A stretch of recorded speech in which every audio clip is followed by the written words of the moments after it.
কাপনারপাড় পীর সাহেবের বড় সাহেবজাদা পীর মাওলানা আব্দুল করিম বড় ভূঁইয়া প্রয়াত। তিনি সোমবার দুপুর 2:30 সময় শেষ নিঃশ্বাস ত্যাগ করেন। আগামীকাল রোজ মঙ্গলবার বেলা 2টার সময় ওনার নিজ বাসভবনে জানাজার নামাজ অনুষ্ঠিত হবে। উল্লেখ্য, তিনি বিগত কয়েকদিন থেকে হৃদরোগে অসুস্থ ছিলেন। ওনার মৃত্যুতে শোকের ছায়া নেমে এসেছে গোটা বরাক উপত্যকায়। পীর মাওলানা আব্দুল করিম বড় ভূঁইয়া সাহেব তিনি আলগাপুর বাজার মসজিদে দীর্ঘ 35 বছর ইমামের দায়িত্ব পালন করে গেছেন। হাইলাকান্দি থেকে রাহাতুল আক্তার বড় ভূঁইয়ার রিপোর্ট, নববার্তা টুডে।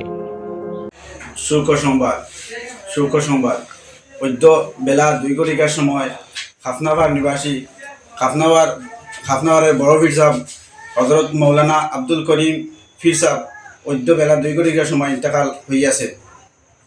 ইন্না লিল্লাহি ওয়া ইন্না ইলাইহি রাজিউন। আগামীকাল বিকাল 2 সময় ওনার নিজ বাসভবনে নামাজের জন্য যা অনুষ্ঠিত হইবে।